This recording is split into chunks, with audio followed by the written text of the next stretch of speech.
Menurut Kak Rafli, kapan dan mengapa seorang pemimpin dapat dikatakan sebagai pemimpin yang baik? Oke, pemimpin baik ya. Sebenarnya baik itu relatif ya. Dimana baik di mata satu orang belum tentu baik di mata orang lain. Jadi menurut aku idealnya seorang pemimpin itu ada beberapa hal yang harus dimiliki. Yang pertama, seorang pemimpin harus bisa mengarahkan dan juga menjelaskan strategi untuk mereka anggotanya untuk dapat menyelesaikan tujuan tersebut. Jadi nggak sekedar hanya menyuruh-nyuruh dan memerintah, tapi pemimpin tuh harus bisa mengarahkan dan menjelaskan strategi untuk mencapai suatu tujuan. Yang kedua, pemimpin ini mau dan bisa mendengarkan orang lain serta menerima kritik maupun saran. Pemimpin tuh nggak bisa menutup telinga gitu aja gitu. Pemimpin harus bisa membuka dan juga memfilter apa-apa saja yang masuk ke dalam dirinya. Dan yang ketiga, pemimpin yang baik ini paling penting yakin dan percaya dengan kemampuan dari para anggotanya. Terkadang pemimpin kan nggak yakin gitu kemampuan dari anggotanya. Di sini sangat penting gitu. Seorang pemimpin harus yakin bahwa anggotanya itu bisa melakukan tugas yang diberikan. Serta yang paling juga adalah untuk mengapresiasi dari hasil kinerjanya. Ini yang sering dilupakan. Yang keempat, pemimpin baik harus bisa memahami suatu masalah dan mencari suatu masalah tersebut dengan bersama-sama. Jangan sendiri. Seorang pemimpin pasti punya beberapa anak buahnya gitu. Jadi di sini perannya adalah untuk bisa mengkoordinir dan menyelesaikan masalah itu secara bersama-sama. Dan yang gak kalah penting adalah seorang pemimpin terakhir adalah harus bisa selalu belajar dari kesalahan dan juga dari lingkungan. Pemimpin gak bisa cuman yakin dengan kemampuannya, tapi seorang pemimpin harus bisa belajar dari kesalahan dan juga dari lingkungan sekitarnya. Seperti itu. Apa saja soft skill atau sikap yang harus dimiliki seorang pemimpin untuk memberikan dampak positif dan menciptakan lingkungan kerja yang kondusif? Oke, kalau ditanya terkait soft skill yang harus dimiliki oleh suatu pemimpin, sebenarnya banyak ya. Namun di sini aku mau highlight beberapa poin, ada 3 poin. Yang poin pertama adalah critical thinking dan problem solving. Ini suatu hal yang berkesinambungan ya. Di mana dalam satu tim atau dalam suatu organisasi pastinya akan mendapatkan suatu masalah.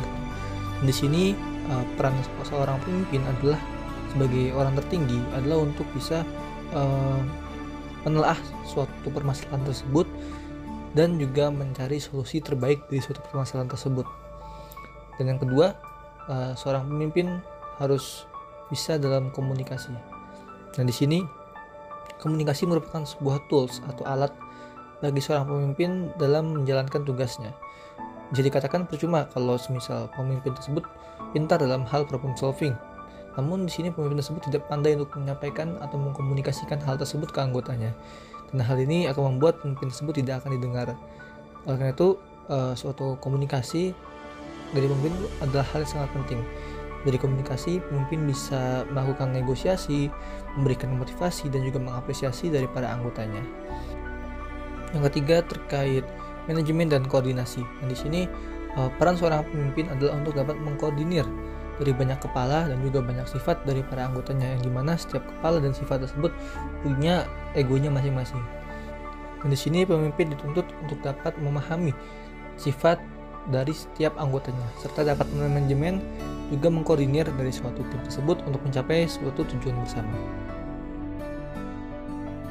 Berdasarkan pengalaman Kak Rafli, bagaimana sikap yang harus dimiliki seorang pemimpin ketika terjadi suatu konflik antara rekan kerja? Oke, di sini terjadi suatu konflik antara rekan kerjanya.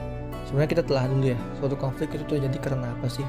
Menurut aku pribadi, suatu konflik itu terjadi karena terdapat dua sudut pandang terhadap satu hal yang sama gitu. Jadi hal tersebut menciptakan sebuah perbedaan dan itu akan melahirkan suatu konflik.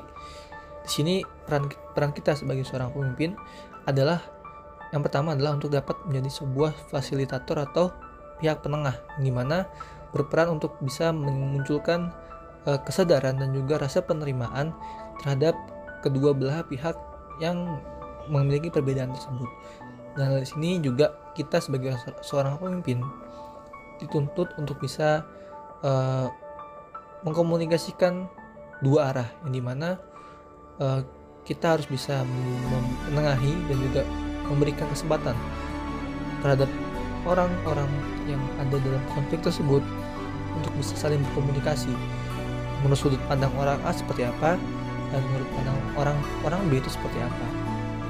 Dan yang terakhir, di sini kita harus bisa fokus terhadap solusi yang dilahirkan itu. Karena kita dalam suatu konflik gak bisa hanya untuk menyalahkan salah satu pihak.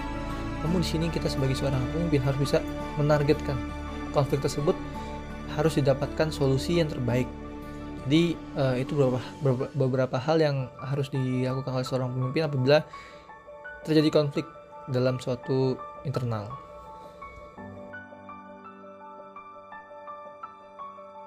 Sebagai seorang pemimpin, bagaimana cara Kak Rafli menjaga hubungan yang terbentuk dalam suatu organisasi?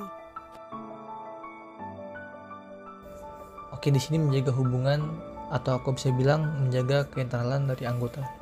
Sebenarnya di sini banyak hal yang bisa dilakukan dalam menjaga hubungan atau keinternalan dari suatu anggota, dan juga ini bukan cuma peran dari seorang pemimpin, melainkan juga peran dari semua pihak.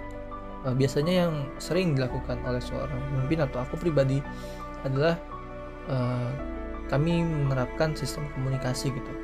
Di sini apabila terdapat kendala atau permasalahan dialami oleh suatu anggota dengan anggota yang lain, kita bisa menerapkan saling komunikasi.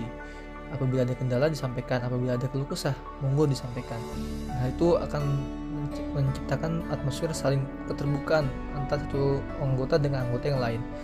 Dan yang paling penting di sini yang biasanya dilakukan adalah kita mengadakan kegiatan upgrading atau pengembangan soft skill, atau bahkan hanya sekedar bermain atau games untuk merekatkan kekeluargaan. Dan di sini kecil namun memiliki efek yang sangat besar nantinya. Sebagai suatu tim kita bisa berinteraksi di luar pekerjaan yang kita lakukan dengan anggota lainnya. Apa saja yang Kak Rafli dapatkan selama menjadi pemimpin organisasi yaitu HMK? Oke, pertanyaan menarik ya. Sebenarnya banyak hal yang aku dapatkan dalam aku menjadi seorang pemimpin. Namun di sini yang paling aku rasakan adalah aku di sini belajar untuk bisa melihat atau memahami dari berbagai sudut pandang. Biasanya dalam jalannya suatu organisasi banyak permasalahan yang dihadapi, dan juga di sini terdapat banyak sudut pandang terkait permasalahan tersebut. Ada yang positif maupun ada yang negatif. Nah, di sini peran kita atau aku pribadi belajar dalam bagaimana sih kita menemukan solusi terbaik dalam suatu permasalahan yang memiliki dampak negatif yang paling sedikit. Dan hal lain yang mungkin aku dapatkan ya, nggak lain nggak bukan adalah suatu keluarga baru ya, dimana di sini kita suatu kepengurusan adalah bisa katakan adalah keluarga di dalam kampus gitu. Dan juga selain keluarga, di sini aku juga mendapatkan bagaimana caranya sebagai seorang pemimpin dapat mengkomunikasikan hal-hal yang aku pikirkan, hal-hal yang aku ingin sampaikan kepada anggotaku. Di sini aku banyak belajar